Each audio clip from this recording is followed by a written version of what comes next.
Para ser iniciada, presidente. Obrigado. Então, retomando os trabalhos da sessão das 14 horas, do dia 14 de abril de 2021, da segunda turma ordinária da terceira Câmara da primeira sessão. Nós vamos continuar com o julgamento do item 52 da pauta, recorrente Coacil Construções. Eu sou o relator.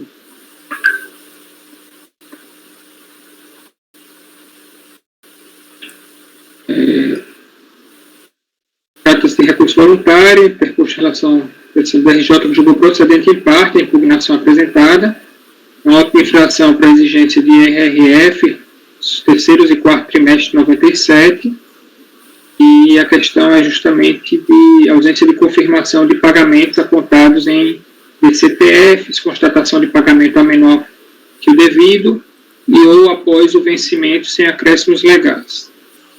Certificado de lançamento, a recorrente apresentou a impugnação, a qual sustentou que todos os valores exigidos por meio da auto-infração já estariam recolhidos antes do procedimento fiscal e que haveria duplicidade na confissão de débito de IRRF nas DCTFs relativas ao quarto trimestre de 97 e primeiro trimestre de 98. O lançamento foi terceiro e quarto de 97. Né? Ele disse que duplicou na do quarto e do primeiro trimestre. Em primeira instância, inicialmente, com base no princípio da retroatividade benigna, exonerou-se o lançamento relativo ao multa isolada, posto que extinta por força do artigo 14 da Lei 11.488. Em relação às alegações de que os valores exigidos já estariam extintos por pagamento e da duplicidade na confissão de débito, ante a ausência de qualquer elemento de prova que as corroborasse, manteve-se o lançamento de ofício. Eu trago a emenda. Após a ciência, foi apresentado recurso voluntário, no qual se alega equívoco no preenchimento das informações prestadas nas DCTFs do quarto trimestre de 97 e primeiro trimestre de 98, motivado por dificuldade de interpretação por parte do então responsável pela contabilidade da recorrente em relação à forma de apuração / pagamento dos tributos. Afirma-se ter sido realizada a retificação das referidas declarações, com a correção das informações e anexados os comprovantes de pagamento, pelo que se entende improcedente o lançamento e a decisão recorrida. O processo havia sido distribuído para um outro conselheiro e foi redistribuído para mim por sorteio. O recurso é tempestivo, preenche todos os requisitos de admissibilidade, então eu tomo conhecimento. Eu entendo aqui que há uma necessidade da conversão do julgamento em diligência. Eu vou fundamentar. A questão posta, a apreciação desse julgamento é simples e essencialmente fática. Desde a impugnação, a recorrente sustenta que os débitos dela exigidos teriam sido recolhidos antes do procedimento fiscal ou confessados em duplicidade. As alegações foram rejeitadas pela decisão recorrida por total ausência de prova que as corroborassem. Com recurso voluntário, a recorrente pretende atribuir a não localização dos pagamentos e as exigências feitas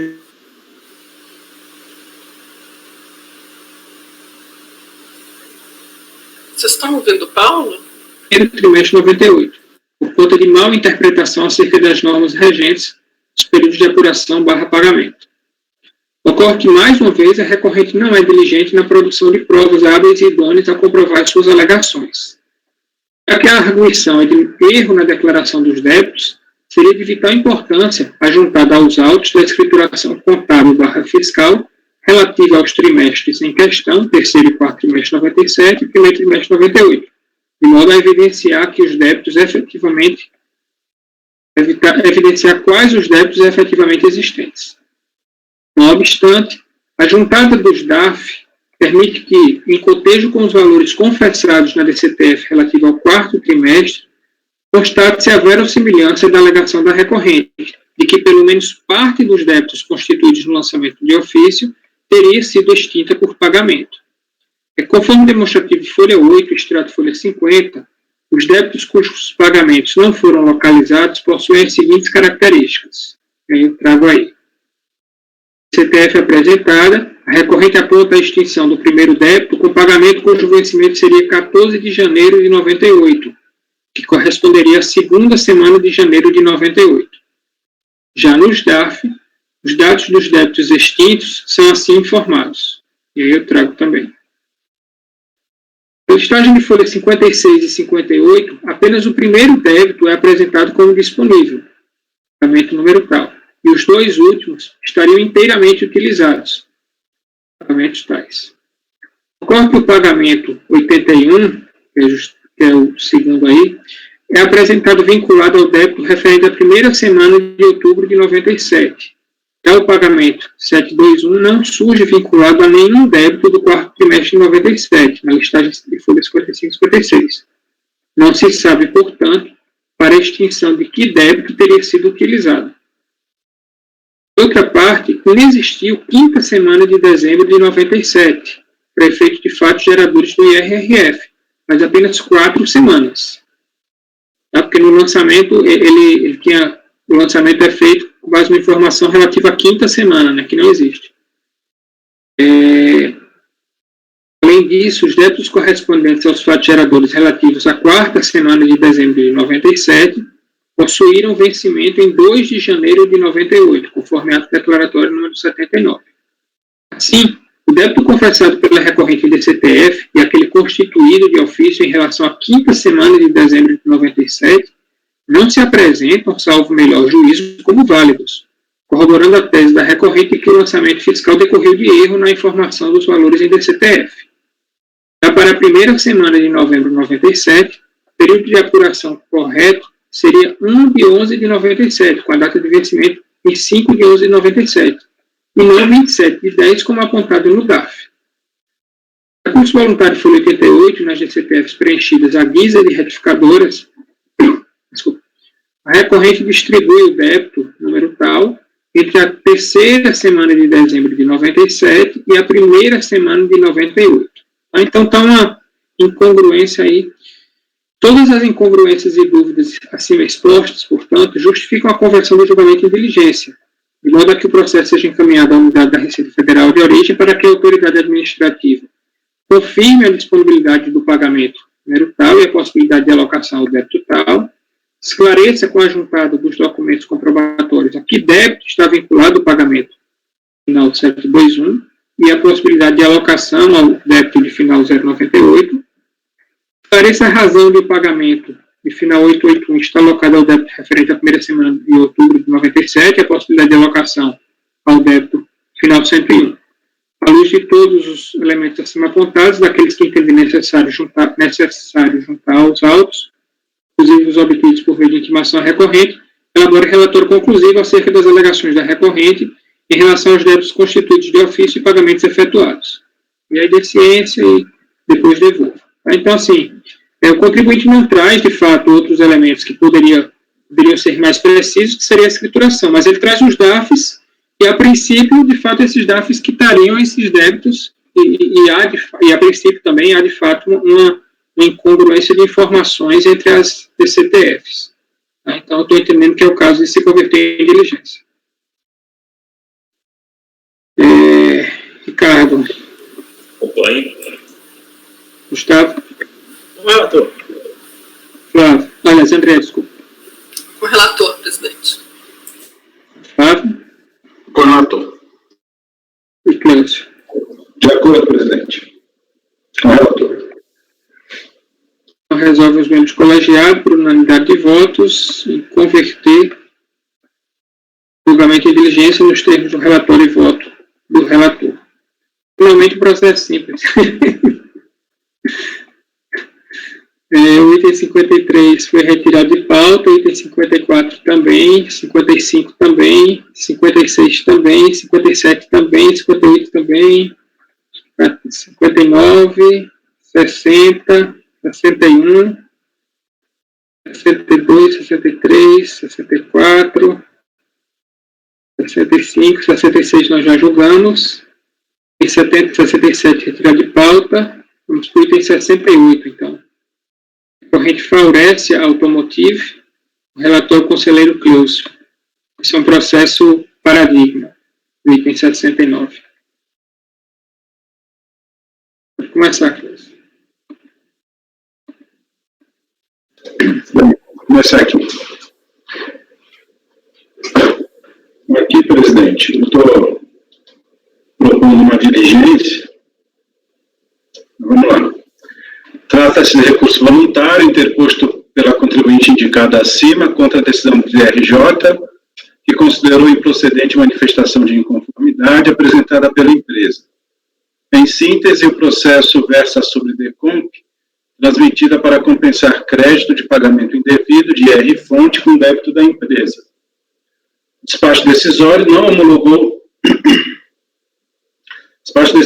homologou a compensação sob o fundamento de que não havia crédito, pois este estaria alocado para débitos tributários da contribuinte. Na manifestação de inconformidade, a empresa alega que o pagamento indevido teria origem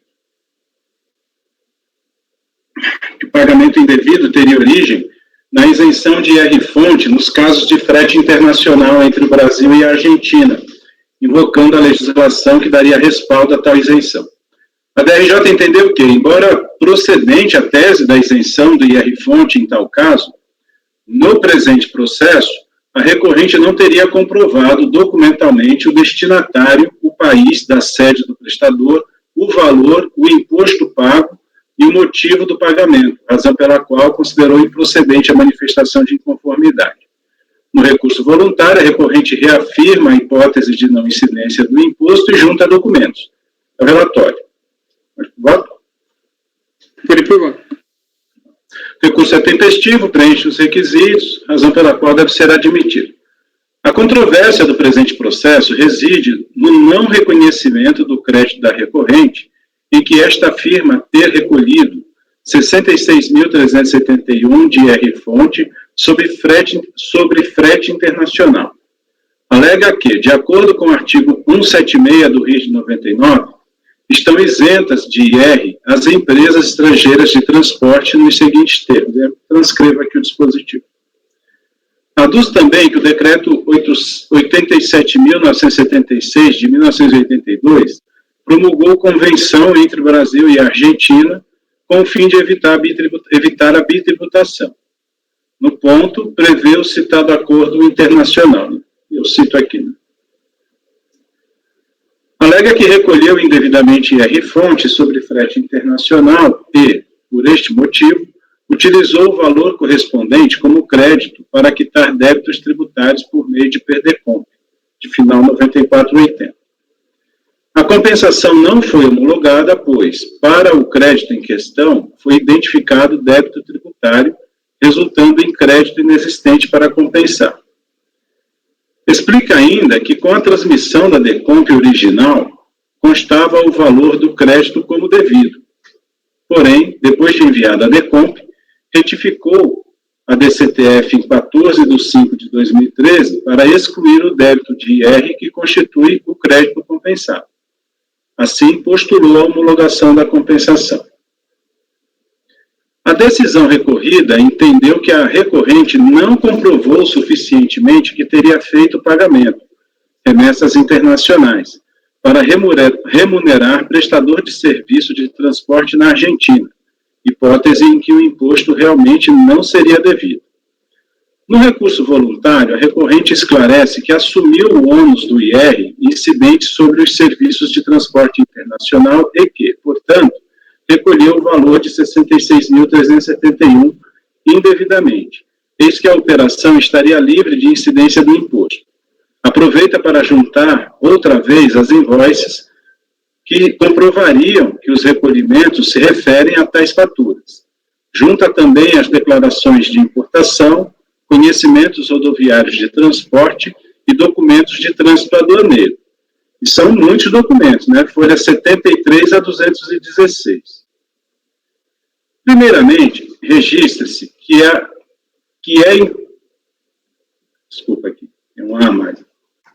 Primeiramente, registre-se que é incontroversa a isenção de IR nos casos de transporte internacional, quando o prestador for domiciliado na Argentina, e os pagamentos se deram por fonte pagadora brasileira, em benefício do prestador domiciliado naquele país.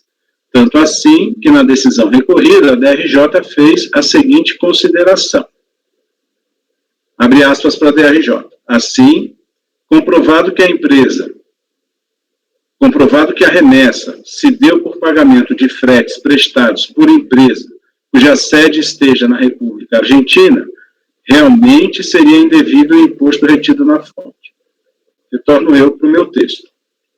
Pelo que se depreende dos autos, apesar de a recorrente ter anexado com a manifestação de inconformidade invoices em que ela figura como tomadora dos serviços de transporte internacional prestado por Keybox Soluciones em Logística Internacional, empresa aparentemente situada na Argentina, não foi possível a DRJ associar que foram recolhidos os valores de IR que a empresa alega que foram pagos indevidamente. No recurso voluntário, a empresa busca esclarecer tais fatos, alegando que assumiu o ônus do imposto, hipótese em que, pelo que se observa do regulamento do Imposto de Renda de 99, incidiria a regra do artigo 725 com a seguinte redação, e aqui eu transcrevo o 725 do Rio. No texto do recurso, a recorrente apresenta uma tabela com o número das faturas internacionais e valores de IR recolhidos. Além disso, junta outra vez as invoices respectivas, bem como as declarações de importação, conhecimentos rodoviários de transporte e documentos de trânsito aduaneiro. Esses documentos de folhas 73 a 216. Partindo do pressuposto de que existe, em tese, o direito à isenção, para se dirimir a controvérsia, faz-se necessário auditar tecnicamente a documentação acostada com o recurso voluntário, para se poder dirimir o fato de que o valor de 66.371 foi efetivamente recolhido e que se refere a IR-fonte sobre os serviços de transporte internacional, em que o prestador é domiciliado na Argentina. Além dos documentos juntados, é relevante analisar a documentação contábil da empresa recorrente, em que tenha sido lançados os valores de IR que ora se pretende compensar com débitos tributários. Da forma como o processo se encontra, penso ser impossível a este órgão recursal pronunciar-se, seja para prover ou não prover o recurso, pois será necessário analisar-se a documentação juntada e cotejar com a escrituração contábil. Diante do exposto, com fundamento no artigo 18 do 70.235, propõe a conversão do julgamento em diligência para que a unidade de origem adote as seguintes providências, letra A. Audite a documentação juntada e emita parecer fundamentado, indicando se o valor de 66.371, alegado pela empresa como indevidamente recolhido, refere-se a IR-fonte referente à prestação de serviços de transporte internacional comprovado nos autos. Conceda prazo para a recorrente juntar a escrituração contábil do período e examine se desta constam os recolhimentos em questão, emitindo igualmente parecer fundamentado sobre os fatos. Dê vista à recorrente para se pronunciar sobre as diligências no prazo de 30 dias, com ou sem manifestação da recorrente, retorne os autos a esta instância para a continuidade do julgamento. Então, em resumo, é o seguinte, esse caso, até um caso, para mim, aí, novo, né, que a empresa afirma que fez esse recolhimento indevido de 66 mil de IR-fonte, e só no recurso voluntário é que ela junta a documentação que poderia comprovar, de fato, esse recolhimento indevido, inclusive que a remessa foi feita por um prestador de serviço lá na Argentina. Na manifestação de inconformidade, não tem documentação substanciosa para que se chegue a alguma conclusão nesse sentido. Então, eu estou entendendo aqui que é o caso de se verificar essa documentação toda e se as alegações da contribuinte têm procedência. Ok. Então, o relator está propondo a conversão do julgamento em diligência. Fala, Gustavo. Só um detalhe, eu acho que eu não me oponho à diligência. Mas, cara, ele trouxe os contratos de câmbio, tal como sugerido pela DRJ. Nesses contratos, está provado a natureza do negócio e os valores são substancialmente próximos aos valores que foram noticiados, inclusive das invoices. Não sei, com base nesses contratos, seria suficiente. Mas aí, Gustavo, só uma parte, não é repetitivo. Nós estamos falando também de um repetitivo. Eu sei que a gente não tem muito o que opinar nos demais, mas quem diz que nos outros está próximo, acho que a diligência, ela é... Entendeu? Mas assim, Nós estamos julgando o repetitivo também, né? Não estão vendo os documentos, né? Porque eu acho o seguinte, ok, eu não me oponho, não. Tá, beleza, ok. Ricardo. Acompanho. Gustavo. Acompanho. André. Com o relator, presidente. Flávio. Presidente, com o relator, mas só gostaria de, não sei, se tem que citar esses valores aqui por conta do repetitivo, né? Não sei. No final, podia fazer. Acho que o crédito é esse valor, né? Nesse caso, né? O crédito é esse de 66 mil, né? Isso aí. Então, podia talvez só nessa letra A. Na letra A, né, falar indicando se o valor do crédito alegado pela empresa... Pessoal, os valores fundamentais podem ser citados. Pode, não tem problema. Só para que aqui não faz lá nos outros também, né? Aqui não faria, eu acho que não faria... A equipe de apoio, ela colocar uma variável, não é problema não, isso é facilmente resolvido. Na verdade, isso daqui, porque, assim, se esse valor tivesse lá no relatório, eu acho que, não sei se... No relatório ele poderia colocar como uma variável, tá? No voto, ele vai ser repetido, na verdade, esse voto do... Mas é possível colocar como variável também. Eu já fiz vários lotes quando eu estava na DRJ. A minha dúvida, André, é porque a gente aqui está buscando um crédito de 66 mil, ou tentando validar, né, via diligência, o crédito de 66 mil.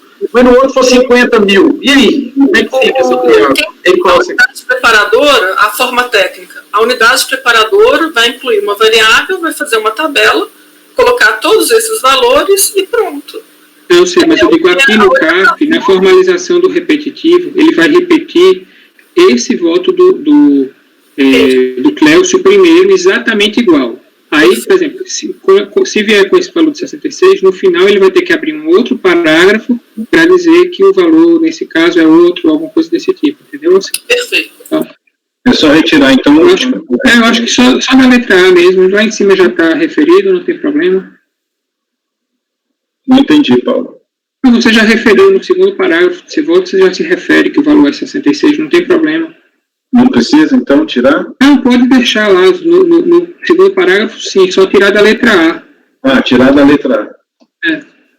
Ok. E aí outra dúvida que eu fiquei aqui foi só a questão desse fato, mas isso aí não vai implicar na diligência, desse fato dele ter assumido o ônus, né? Mas ele assume, presidente. Então, ele assume que remessa para o exterior. Ele declara isso, né? Uhum. Mas ele tem que assumir, porque a remessa é para o exterior. Ele é o contribuinte de fato aqui. Agora, uma coisa que eu faria de qualquer forma, se me permite, gente, eu acho que as invoices não são tão relevantes. Eu acho que o mais importante aqui é realmente o contrato de câmbio. Eu só faria uma menção explícita ao contrato de câmbio. Porque, inclusive, a própria DRJ fala, olha, ou você me traz o contrato de câmbio, ou me traz outra informação.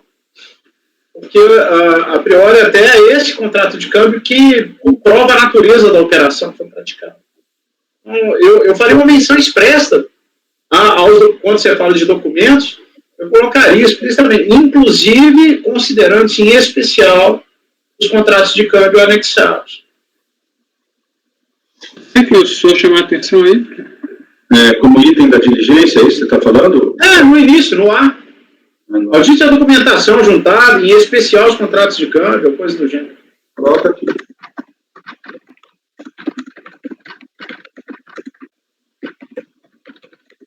Colocado. E evita aparecer, né? Ok, então, item 68, que ele vai replicar no item 69, né? Resolve os membros do colegiado por unidade de voto sem converter o julgamento de diligência nos termos do relatório e voto do relator. Item 70, Rondomed, processo também da minha relatoria.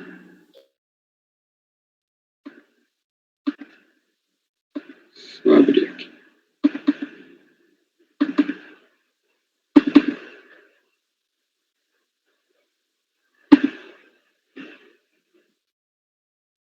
Gustavo.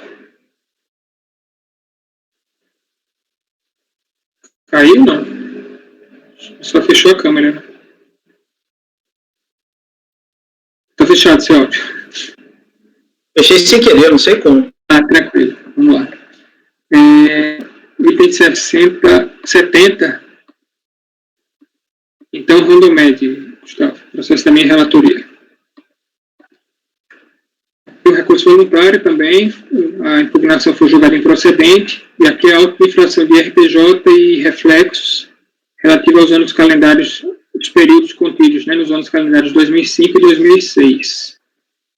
E aí eu trago o relatório da decisão da DRJ para sintetizar o conteúdo aí dos autos.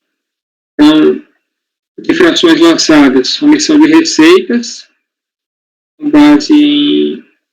Aqui foi a omissão de receitas por compras, né, pagamentos não escriturados, tá? Então, o valor base para o lançamento corresponde ao total dos pagamentos feitos pela empresa fiscalizada, em decorrência de compras efetuadas com benefício fiscal em área da SUFRAMA, que não foram escrituradas pela contribuinte, somadas ao montante da receita bruta correspondente ao ano calendário 2005, escriturada, mas não declarada em DIPJ, da CON e CTF.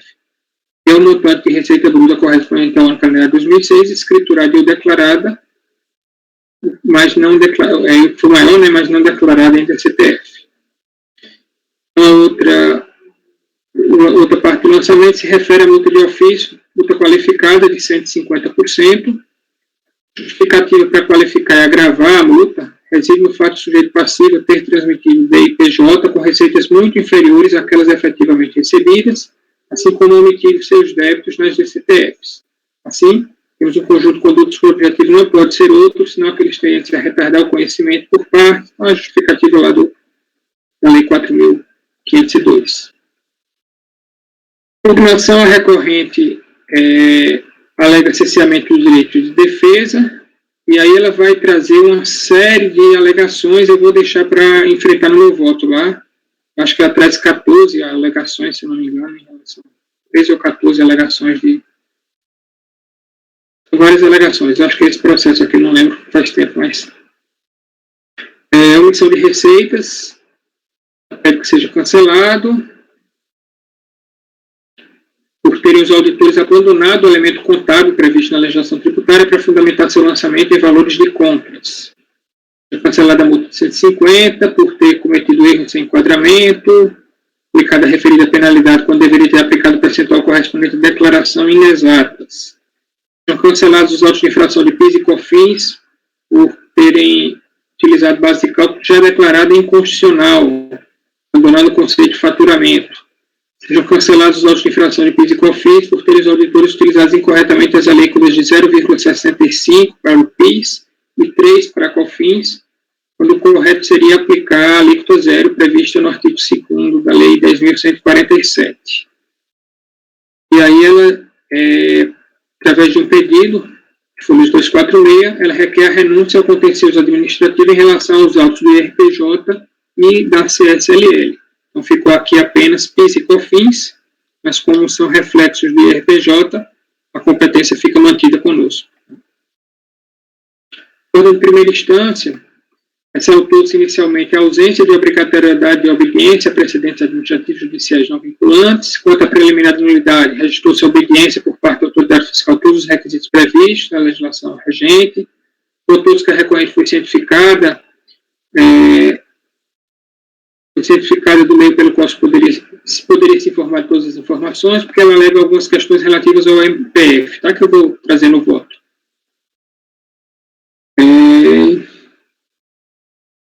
Questão de lançamento do RPJ, poder embasear o lançamento das outras contribuições, a paciência de prorrogação e alteração do MPF, que ela alega que não foi cientificada.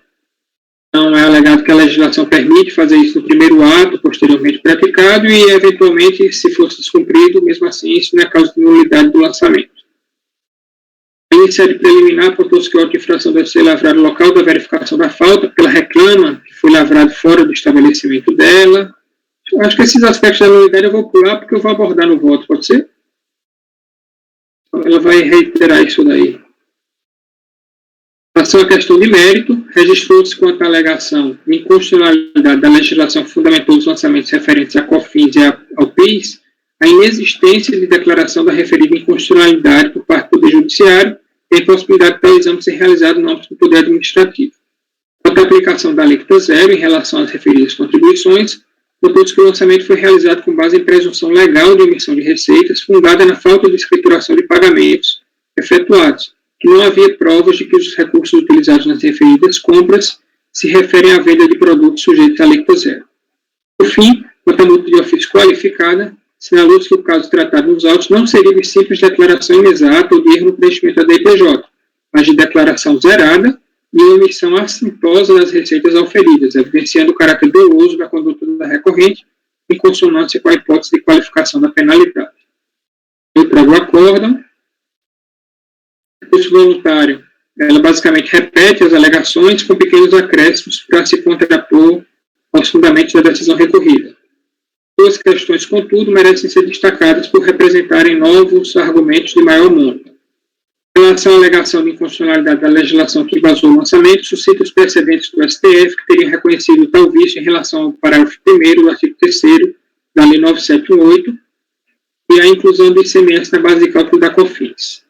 Já quanto à questão das suas receitas estarem sujeitas à alíquota zero das contribuições, quanto à recorrente que a autoridade fiscal teria se valido de dupla presunção, que o valor utilizado para as compras seria decorrente de omissão de receitas e que as receitas omitidas se originariam de venda de produtos não sujeitos à alíquota zero. Contou ainda que apenas pequena parcela de suas receitas estaria excluída do regime monofásico de tributação. Finaliza seu recurso alegando suposta imparcialidade dos julgadores de primeira instância ao rejeitarem precedentes que favoreciam a recorrente, mas se valerem de julgados para fundamentar as suas conclusões. O processo foi distribuído a relator para o sorteio.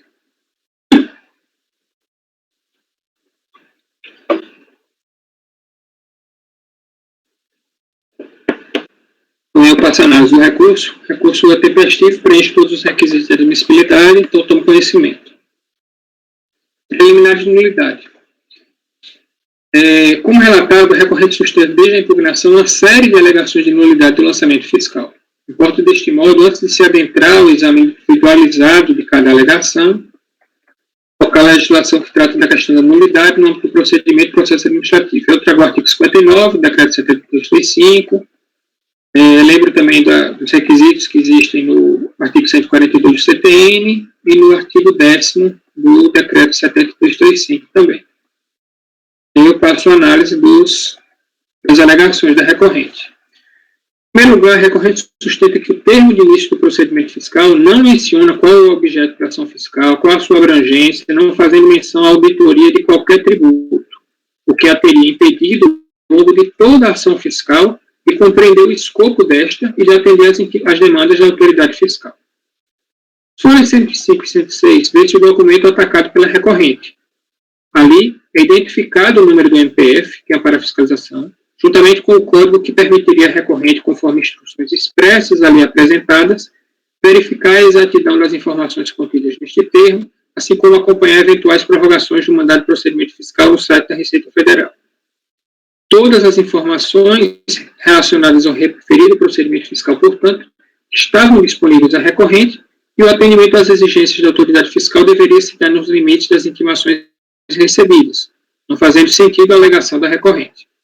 Existe no ordenamento legal qualquer disciplinamento quanto ao formato do termo de início de um procedimento fiscal. O decreto 7235 apenas há referência a ato de ofício, o qual, obviamente, pode se dar na forma de intimação fiscal. Não se exige, ademais, que a autoridade fiscal esclareça as razões pelas quais o contribuinte foi selecionado para ser alvo de procedimento fiscal. Tal fato é aspecto interno da administração tributária, que sempre pauta a sua seleção por critérios técnicos e impessoais. De outra parte, o fato de o termo de início não indicar os tributos objeto do procedimento fiscal é suprido pela indicação constante do MPF, no qual, como reconhece a própria recorrente, consta que o tributo a ser fiscalizado seria o IRPJ. Nenhuma nulidade é vislumbrada quanto a tal tópico, portanto. Ok? Se divergirem, gritem. Que vão ser vários aí. Os tributos abrangidos pela fiscalização. Segundo argumento, a recorrente se insurge contra o fato de mandar o procedimento fiscal não apontar que as contribuições sociais estariam incluídas no escopo da ação fiscal. A matéria foi rebatida com propriedade pela decisão recorrida. Quanto à ausência de informação acerca das contribuições sociais, PIS/COFINS e CSLL, no MPF, é de se considerar nos termos do artigo 8º da Portaria 11.371, 2007, essa referência é dispensável quando os elementos de prova do lançamento principal também servem de prova para o lançamento reflexo, o que é o caso presente. E eu trago o artigo citado. A corrente se opõe à referida fundamentação pelo fato de estar embasado em ato infralegal, o qual não serviria para restringir e reduzir a amplitude do direito da recorrente. E não poderia, em um Estado de Direito, se superpor a lei para restringir direitos do contribuinte em face do enorme e inequívoco poder de império do Estado. E nenhum instante, porém, esclarece qual direito que estaria sendo violado pela conduta da autoridade fiscal. Ora, o procedimento de construção de crédito tributário é inquisitório, de modo que a autoridade fiscal pode, inclusive, lavrar o auto de infração sem prévia intimação ao sujeito passivo, conforme reconhece a súmula CAF 46. Todas as garantias de ampla defesa e contraditório devem ser asseguradas aos contribuintes a partir da ciência do lançamento de ofício. O fato de a recorrente julgar estar sendo fiscalizada apenas em relação ao IRPJ e da autoridade fiscal se valer dos mesmos elementos de prova para constituir créditos tributários relativos a outros tributos não viola qualquer direito do contribuinte, como bem aponta o dispositivo normativo transcrito na decisão recorrida. Além disso, além da portaria do secretário da Receita Federal ser instrumento válido e em plena vigência, até que seja afastado por decisão judicial ou revogado por ato administrativo, é mero instrumento de disciplina dos procedimentos fiscais.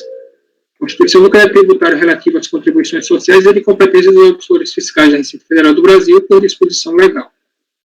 Finalmente, o fato de o MPF apontar inicialmente apenas o IRPJ como objeto do procedimento fiscal não constitui tentativa da autoridade fiscal de iludir o fiscalizado, porque ela alega isso. Tem limite à competência do auditor fiscal. A lavratura da auto-infração em relação aos demais tributos é mero desdobramento dos trabalhos de fiscalização, algo extremamente natural. Inicia-se o procedimento fiscal em relação a determinado escopo e as provas revelam implicações de amplitude maior do que a prevista. A autoridade fiscal está obrigada, já que a sua atividade é plenamente vinculada à lei, a efetuar a constituição dos créditos tributários, independentemente do que previsto em instrumentos de controle administrativo. Rejeita-se deste modo mais essa alegação. Ok? Prorrogação do MPF, aqui eu não vou nem ler, gente. Aqui é só a questão de que ela não teria sido cientificada das prorrogações. Né?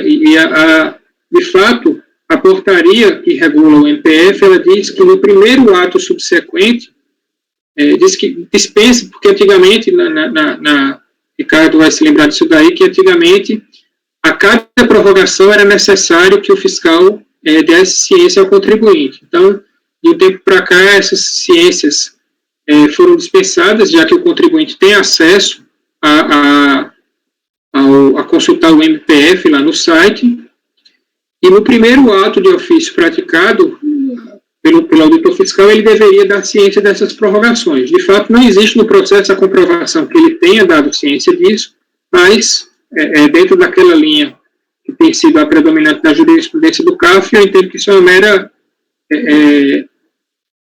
mera desconformidade, descumprimento dos instrumentos internos da Receita Federal de controle do procedimento fiscal. Não implica na nulidade do lançamento. Se precisaria ler ou está tranquilo? Okay. Então, eu estou rejeitando essa preliminar. A outra, ele se insurge contra o fato de que os trabalhos de auditoria foram realizados fora do estabelecimento dele. Né? E aí a súmula CAF 6 foi utilizada pelo DRJ, que fala no local da lavratura, da auto-infração. Aí ele se insurge contra isso, dizendo, eu não estou falando da lavratura, eu estou falando dos procedimentos fiscais, porque eu teria o direito de acompanhar o procedimento, então eu estou afastando também isso daí, entendendo que, mais uma vez, por ser um procedimento inquisitorial, né, o contribuinte não tem necessariamente que ele está acompanhando o procedimento fiscal. O fiscal vai dar ciência a ele do lançamento, pode eventualmente fazer alguma intimação, mas todas as garantias vão ser asseguradas a partir da lavratura do auto-infração. Paulo, eu até peguei um caso semelhante, assim, que ele fala que a fiscalização não esteve lá na empresa, era uma revisão de DPJ. Eu falei, olha, os documentos hoje são eletrônicos, a empresa forneceu eletronicamente, a fiscalização pode até sentir necessidade, mas não precisa, isso não há necessidade, né? Assim, eventualmente, por exemplo, a auditoria de IPI, né, você precisa ver o processo produtivo. Okay, mas então, se você vai dizer que a empresa não existe de fato, está em nome de laranja, alguma coisa desse tipo, assim, a diligência, né, é um procedimento que pode acontecer. E até eu coloquei aqui no final, portanto, não é o local da realização dos trabalhos, mas sim o teor do seu resultado e a possibilidade da apresentação de recursos que assegurará a plena defesa da recorrente. Eventualmente, no interesse da auditoria fiscal, será necessária a realização de vistorias em loco na sede da empresa e ou em locais diversos relacionados com os fatos geradores ou com pessoas a ele ligadas. Não há, contudo, um mandamento legal que determine tais verificações. Né? Então, rejeito também essa preliminar. Isso cada vez mais vai acontecer, né? Nós estamos vivendo um mundo tecnológico. Agora, as equipes de auditoria são regionais, né? Então o contribuinte está fiscalizando alguém de outro estado, né? O fiscal está fiscalizando um contribuinte de outro estado, né? Bom, aí ele alega a necessidade de informação contábil do auditor, estou evocando a súmula CAF número 8. Ele alega ainda algumas inexatidões no termo de encerramento fiscal, porque no termo está dizendo que a fiscalização teria sido por amostragem e todos os elementos, os documentos que ele apresentou teriam sido examinados. Né? Absurdo aí. E assim, aí eu mantenho a linha do que a DRJ falou, né? Que essa expressão por amostragem, na verdade, que é contida no termo de encerramento, que é algo automático, inclusive, é colocado lá no termo de encerramento pelo programa gerador, é simplesmente para ressalvar que o fiscal, o auditor, ele não examinou todos os aspectos, todos os tributos, todos os fatos que poderiam ensejar o lançamento fiscal. Né? A auditoria fiscal, ela se centra normalmente em um determinado escopo e os demais fatos não são examinados. Né? Então, como eu coloquei aí, trata-se de uma ressalva em defesa de futuras descobertas de novos fatos que venham a dar margem a novos procedimentos fiscais e novos lançamentos de ofício. O encerramento, por outra parte, aponta os montantes dos créditos tributários constituídos em relação às contribuições sociais, que ela alegou que não tinha.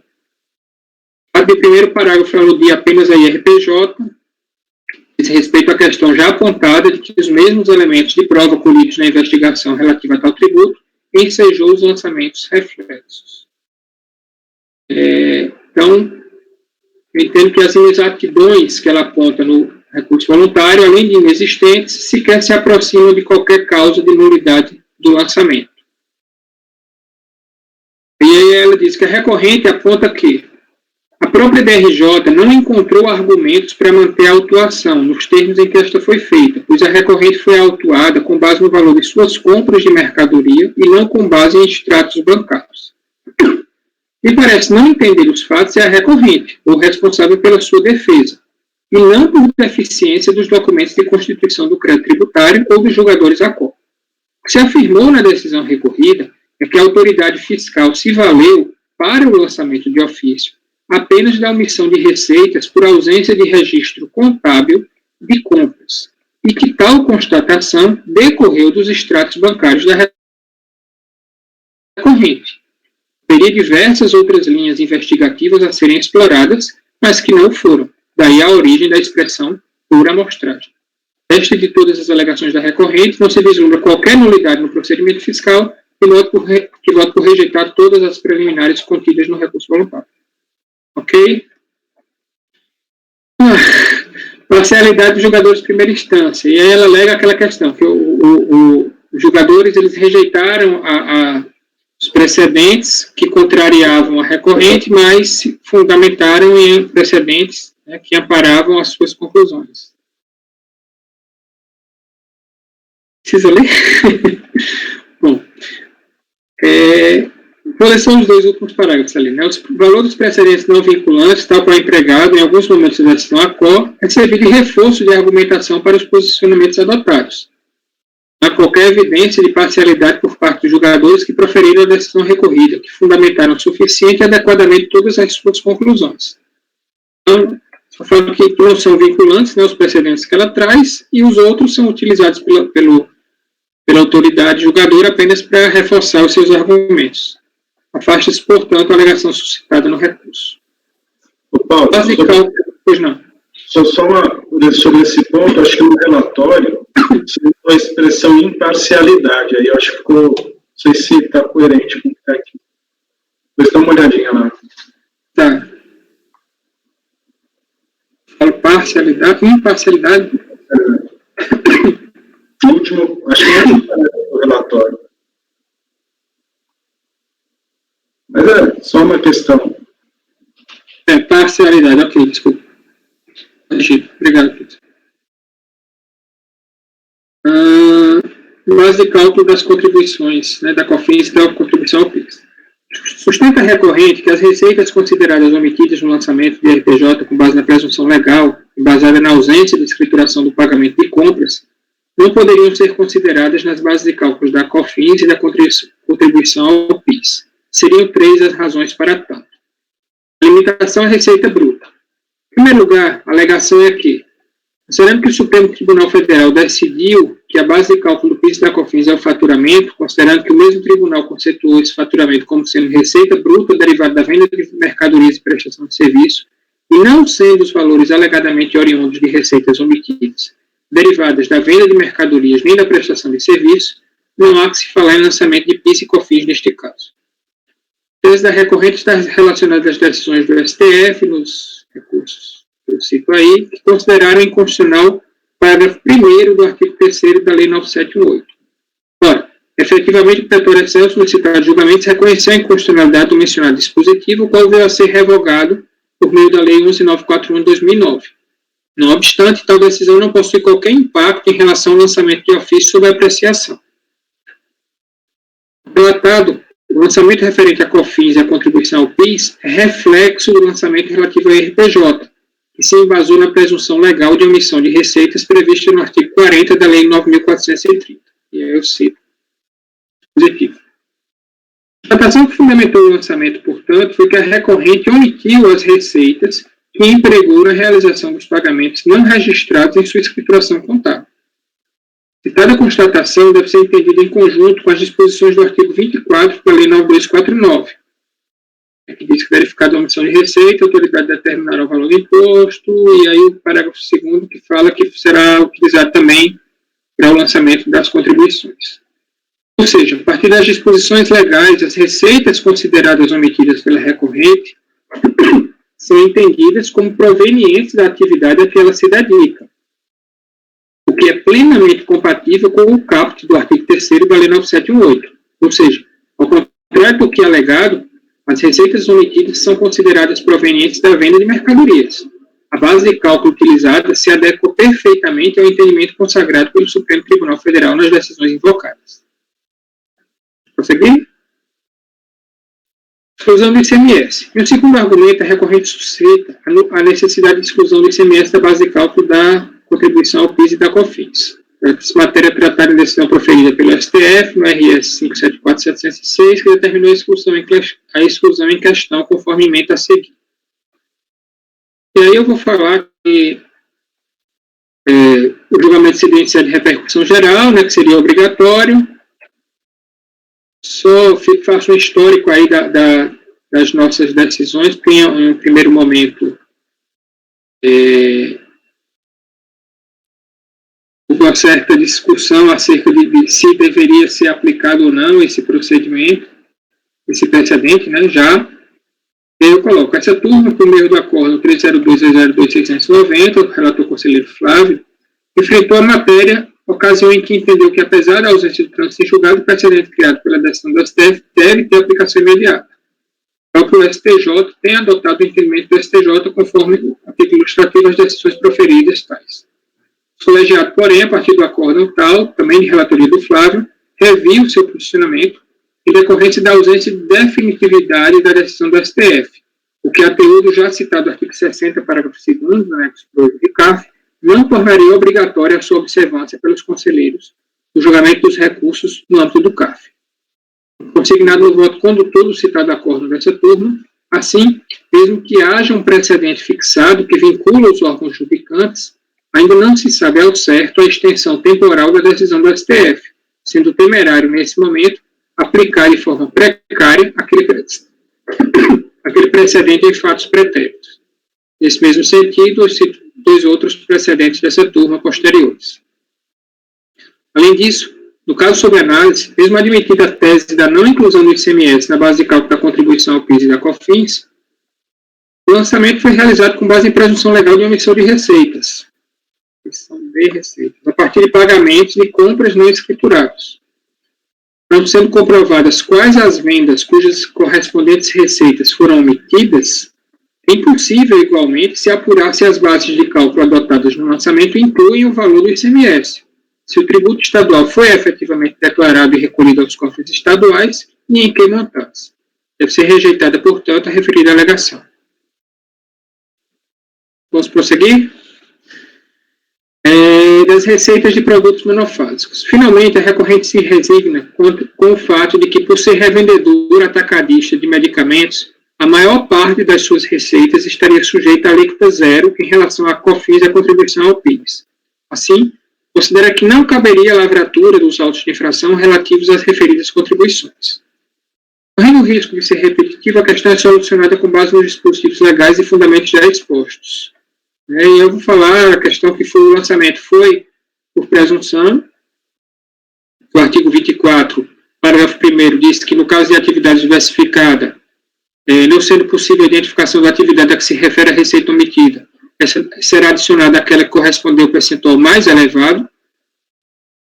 Desse modo, em que pese seja possível que parte das receitas omitidas seja proveniente da venda de produtos sujeitos à alíquota zero das citadas contribuições, o fato da recorrente deixar de escriturar as referidas receitas, inclusive os pagamentos com ela efetuados, sujeita à tributação com base na alíquota mais alta aplicável às receitas de sua atividade, como se afirma na decisão recorrida. Eu trago o trecho justamente quando ele fala isso. Ao contrário do que alega a recorrente, não se está fazendo uso indevido de dupla presunção. É a lei que presume que, comprovada a ausência de escrituração de pagamentos, presume-se que os valores a eles correspondentes são frutos de receita da atividade omitidas pela recorrente. É a lei também que determina que, não provado que as receitas omitidas se referem a operações sujeitas a alíquotas mais favorecidas, impõem-se aplicações das alíquotas mais gravosas, entre aquelas previstas para as atividades desempenhadas pela pessoa jurídica. A própria recorrente admite que parte das receitas de suas atividades não se relaciona à venda de produtos sujeitos à alíquota zero de COFINS, contribuição ao PIS/PASEP. Notas fiscais apresentadas pela recorrente se referem à aquisição de produtos. Relevante ao caso era a apresentação das notas fiscais relativas às vendas omitidas, de modo a comprovar que existiria produtos sujeitos à tributação diversa da aplicada no lançamento. Devem ser rejeitadas, portanto, todas as alegações relacionadas com a base de cálculo utilizada. Por divergência aí? Querem votar? Não? Tranquilo? A multa de ofício qualificada. Por fim, a recorrente pretende afastar a qualificação da multa de ofício 150%. Argumenta que as infrações constatadas pela autoridade fiscal derivam de falhas nos sistemas contábeis que realizam os cálculos tributários e subsidiavam o preenchimento das referidas declarações. Sobre a desorganização do escritório de contabilidade que fora contratado para realizar a escrituração contábil da empresa, documentos fiscais foram extraviados, se perderam com o passar do tempo, isso ocasionou as divergências relatadas pela fiscalização. Não houve, por parte da recorrente e seus administradores, nenhuma intenção, nenhum ânimo de cometer crime algum, principalmente contra a Fazenda Nacional. A decisão recorrida com bastante pertinência refuta-se a alegação da recorrente, se justifica a manutenção da multa de ofício qualificado. Transcrever certo que adoto como minhas próprias razões de decidir. Eu acho que eu não vou ler essa parte daí, parte da decisão recorrida. Na verdade, o contribuinte em DCPF, é só essa parte aí. Justificativo para qualificar e agravar a multa reside no fato do sujeito passivo ter transmitido DIPJ com receitas muito inferiores àquelas efetivamente recebidas, e aí está o quadro, assim como omitido os seus débitos das DCTFs.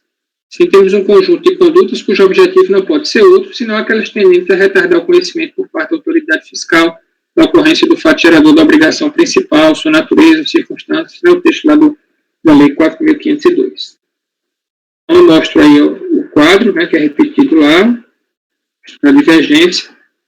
O quadro acima, as vezes que o caso não é de simples declaração inexata ou de erro no preenchimento da DIPJ. Pois no ano calendário 2005 declarou a receita zerada e em todos os períodos de apuração 2006 a recorrente omitiu assintosamente 3 vezes a receita oferida, o que revela o caráter doloso da conduta da recorrente. Observa-se, bom, aí eu vou até repetir o que já está colocado aí pela DRJ. De outra parte, a recorrente lançou um argumento final, no sentido de que, sendo os produtos cuja receita de venda se omitiu sujeitos a alíquota zero para COFINS e contribuição ao PIS, a multa de ofício por ser acessória seria descabida. Ora, manutenção do lançamento principal, conforme o tópico anterior, faz com que seja exigível a multa de ofício correlata, nesse caso qualificada, em decorrência das condutas praticadas pela recorrente. Conclusão, tudo exposto pode rejeitar as preliminares de nulidade, quanto ao mérito por negar provimento ao recurso voluntário. Todos de acordo? O Paulo, de acordo, só fazer uma consideração com relação a ICMS baixo de cálculo PIS/COFINS. Acho que você colocou muito bem o histórico dos nossos julgados, né, dos nossos entendimentos que a gente vem construindo aí. Você citou um primeiro precedente meu, que eu acho que ele se amolda independentemente se aplica ou não o precedente, porque no final, no último parágrafo que você coloca naquele tópico, você vai falar que ele não é omissão de receita. A gente inicialmente recolheu o ICMS. Eu não precisava nem ter tratado aquilo, mas eu quis tratar para não dar margem a embargos. Né, eu até tenho uma posição. Eu acho que a gente pode aplicar o precedente. Eu acho, honestamente que eu acho, mesmo sem ter transitado em julgado. Só que o problema é que essas alegações têm sempre omissão de receita, cara, que a gente não sabe a receita qual é. Nem sabe você recolheu o ICMS. Como é que você vai Exato. Então, assim. Exato. Então, assim, eu até acho que é possível aplicar. Eu não me oponho eu não vou votar pelas conclusões por conta disso. Mas, de qualquer forma, o mais grave para mim é essa parte final. Os caras alegam, mas não tem como, nem mesmo essa prova. Enfim, mas o julgamento é semana que vem, dia 20. Eu sei. Faltando 3, né? O julgamento. Então vamos ver se esses 3 resolvem de uma vez. Não vai resolver não, Flávio. Você já viu essa turma modulando efeito, como é que é?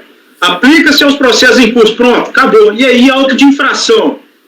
Vamos ver. Antes. Como é que vai acontecer? Tudo vai vir uma loteria, a gente está na loteria, pode vir de tudo aí, vamos esperar. Mas tá bom. Ok, então acordo os membros do colegiado por unanimidade de votos em rejeitar as preliminares de nulidade no mérito e negar provimento ao recurso voluntário nos termos do relatório e voto do relator. Prosseguimos. Item 71, CIMAF, recorrente CIMAF, Cabos S.A., relator conselheiro Gustavo. Começa. Eu queria fazer um pocket relatório, um pocket voto, presidente, mas eu acho que vai ser prudente eu ler, só para vocês entenderem, a questão é simples, mas é porque o contribuinte fez uma bagunça dos diabos aqui. Então vamos lá. Pedido de compensação, originariamente transmitido no PNDCOMP de número 7024, que foi retificado pela de 0387. Um indébito de CSLL de R$19.000, relativo a setembro de 2003, para quitação de tributo de mesma natureza, devido no mês de outubro. A parte decisória reconheceu em parte o direito creditório no valor de 195 e homologou também parcialmente a compensação. Isso porque a unidade de origem teria identificado que a empresa teria utilizado parte do crédito supra em uma decômpute final 8532. E a importância de 195,09 seria apenas o saldo remanescente dessa compensação. Em sua manifestação, o contribuinte tinha apertadíssimo assim esclareceu, primeiramente, que o débito teria origem no pagamento em duplicidade do débito de 19.000, apurado e recolhido em 31 de outubro, da competência de setembro. A seguinte, sustentou ter cometido uma série de equívocos, seria combinado com a constatação descrita no despacho decisório. Entre tais erros, afirmou que a compensação realizada por meio da declaração de final 8532 não teria sido informada em DCTF, de sorte que transmitiu a decômpute final 7024, consignando os mesmíssimos crédito e débito. precisamente por desconhecer a operação retratada naquela primeira. Noticiou ainda que, além de não informar a compensação retratada na decômpito final 8532, confessou na DCTF relativo ao quarto trimestre um débito relativo a outubro de 2003 no valor de 67 mil, ao invés da monta de 87 mil. O valor confessado seria justamente o resultado da compensação feita, mas não informado, ou seja, 87 menos 19. Em vista disso, como exposto na defesa, promoveu a retificação desta DCTF para corrigir esse erro e também para informar a compensação desta feita informada na decômpito final 7024. Já destacar, trataria dos mesmos créditos e débitos informados na decômpito final 8532. No outro giro, explicou que teria sido intimada pela Receita para retificar a decômpito final 7024, uma vez que teria consignado ali como valor original do crédito a ser compensado a monta de 22 mil, quando, em verdade, o valor correto seria 19. Em atendimento a esta intimação, promoveu a transmissão da decômpito retificadora de final 0387, já tratada anteriormente e analisada pela unidade jurídica. Por fim, afirmou ter promovido uma derradeira retificação da CTF relativa ao quarto trimestre de 2003 para inserir lá informações atinentes a outros pagamentos realizados com o objetivo de quitar a estimativa de outubro daquele ano. Após todas essas informações anteriormente expostas, é então impugnante, depois de dizer que não tinha mais como cancelar a decômpito retificadora de final 0387, pediu a DRJ cancelamento da decômpito de final 8532, dado que, quanto a ela, pelo que afirmou, não havia ainda decisão. Passo seguinte, pediu o reconhecimento do direito creditório informado da decômpito de final 0387 e a sua consequente homologação. Por que eu frisei esses pontos? E vou frisar isso de novo no recurso voluntário, e aí, presidente, me permite já resumir meu voto. A decômpito final 8532 não faz parte deste processo. Ela não foi examinada aqui. Então, ela não faz parte do contencioso, não faz parte do litígio. E, quanto àquela que foi examinada, o contribuinte pediu a homologação integral. Então, o que eu estou fazendo? Eu não estou conhecendo da alegação, do pedido atinente ao cancelamento da decômpito final 8532 por dois motivos. Primeiro, que ela não faz parte do litígio, então eu não posso sobre elas me manifestar. Segundo, porque, como eu já falei em outras ocasiões, nós não temos competência para cancelar a decômpito. É uma questão diferente daquela alegação de cancelar o débito. Porque ele não está pedindo cancelamento de débito, está pedindo cancelamento da decômpito. O débito que foi confessado por meio da decômpito que está sendo objeto de exame neste processo, ele não fala absolutamente nada. Pelo contrário, ele pede o reconhecimento do direito creditório dela e a homologação. Então, eu estou não conhecendo dessa primeira alegação, e quanto ao mérito, uma vez afastado o pedido de cancelamento, eu estou simplesmente negando para o mérito, porque ele não ataca os fundamentos da DRJ, já que ela confessa que está certo. Aquele débito foi confessado numa primeira decômpito, que não é objeto do processo, ele já não existe, aquele crédito daquele débito, ele já não existiu, e na decômpito que está sendo examinada, a DRJ homologou parcialmente a compensação, ainda que no valor íntegro. E aí, ao final das contas, eu tenho conhecendo parcialmente do recurso, na parte conhecida eu estou negando provimento. Vocês querem que eu leia? Ou a explicação foi suficiente? Nem está tranquilo aqui, isso aí. Tem mais, pronunciência. Tá certo. Olha, agora o cálice para sempre. Ricardo e Cleucio, tranquilo? Ou ele precisa... Eu tenho uma dúvida, Gustavo, que na explicação não entendi. Essa decomp aqui, que é que você fala aqui no final, é a 0387 o final, essa decomp foi reconhecido, o crédito, é isso? Um crédito de R$195. E homologada parcialmente a compensação. Essa que é o objeto do nosso processo. E ele não se insurge sobre a diferença que não foi reconhecida?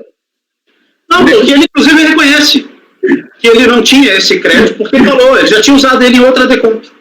Então, na verdade, Cleucio, ele usou o crédito nessa decomp 8532. Só sobrou esses R$195,90, que a delegacia reconheceu. Aí depois ele quis cancelar a decomp anterior para usar o crédito nessas daqui. Né? Como... Essas confusões aí de decomp.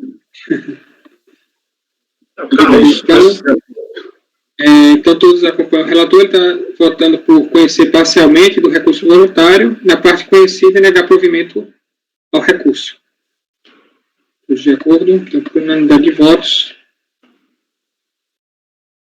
Item 72 nós já julgamos. Item 73, também do conselheiro Gustavo, recorrente Global Service Empresarial. Mas tem uma série de processos aí, Gustavo, são iguais?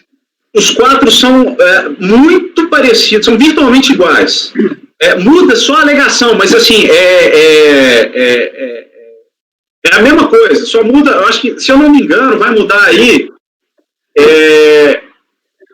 não vai mudar nada, é o mesmo período, só vai mudar a alegação de um para outro. Tá? Eu vou fazer na sequência, aí você vai apontando. Votando primeiro, eu provavelmente voto todos os outros, tá? Ali.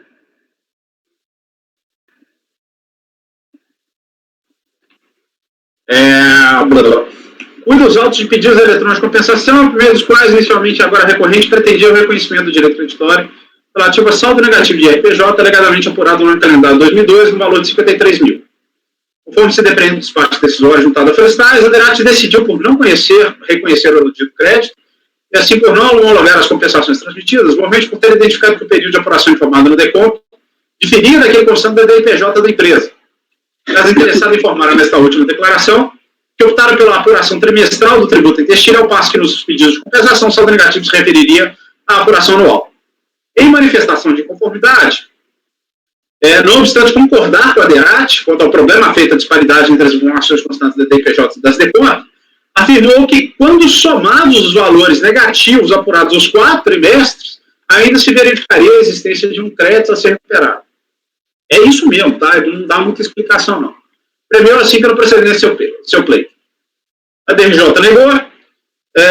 Vale a pena destacar que ainda que a turma 4 tenha manifestado o entendimento de que cabe a retificação dos DECOMP no curso do processo administrativo iniciado após a aprovação do despacho decisório, a DRJ deixou claro que seria possível superar eventuais erros materiais de fácil correção e que não importassem modificação das próprias características do direito creditório. Porque o contribuinte conjectura. Na verdade, a DRJ interpreta a manifestação de conformidade no sentido de tentar convolar isso num saldo negativo tal qual previsto lá na DIPJ, ou seja, julgar como se fosse saldo negativo trimestral. Pois bem, cientificado o julgamento acima, por meio do qual insiste em afirmar que nem a DERAT nem a DRJ teriam deixado de reconhecer a existência de um valor a ser recuperado, insisto em dizer que não teriam deixado de reconhecer a existência de um valor a ser recuperado. Nessa esteira, com base no princípio da verdade material, sustenta que os vícios apontados pelos dirigidos órgãos não se prestariam para afastar a sua pretensão, pedindo assim o provimento do seu apelo. Ficou claro aí? Eu voto. O recurso tempestivo preenche para poder com isso. Questão tratada no feito, diga-se, não é nem de longe complexa, não desafiando assim maiores digressões.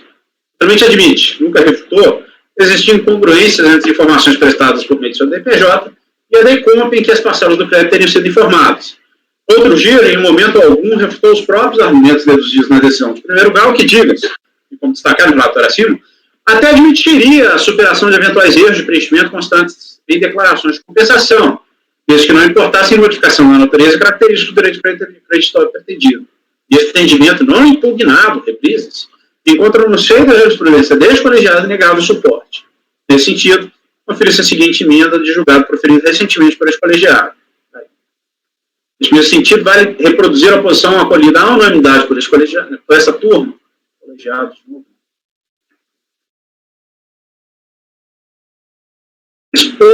exposta quando a aprovação do acordo número tal, publicado no MJ, da relatoria deste conselheiro que pede se vendo reproduz abaixo. Está aí.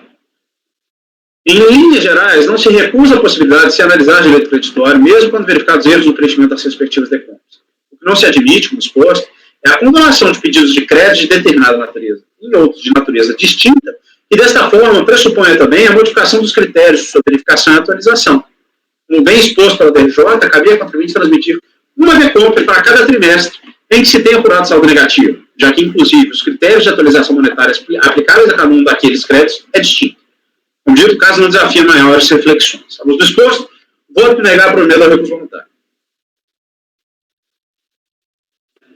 Então, o relator está negando o provimento. Ricardo. Com o relator. André. Com o relator. Flávio. Com o relator, presidente. Deus. Acompanho o relator, presidente. Eu também acompanho o relator. Então, esses processos aí, são 4 processos?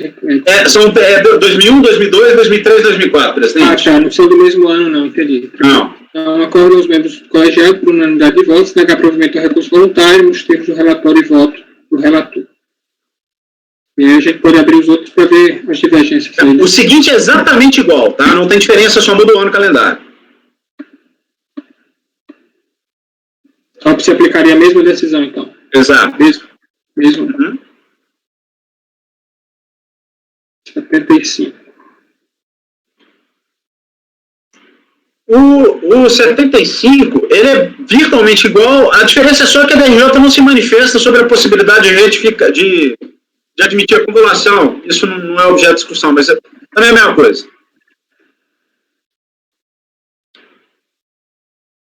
E o 76, o contribuinte diz que chegou a fazer uma retificação da sua DECOMP. Ele fala, e com base no princípio geral, sustenta que os vícios apontados, tá, beleza. Deixa eu ver se é isso que eu falei isso.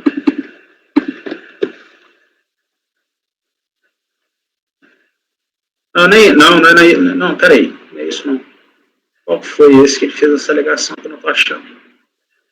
Não, o 76 é igual aos outros. Só ver se eu esqueci alguma coisa aqui, presidente, mas eu acho que é tudo igual mesmo. Esse daqui é igual ao primeiro, na verdade. Uhum. Virtualmente idêntico também. É igualzinho.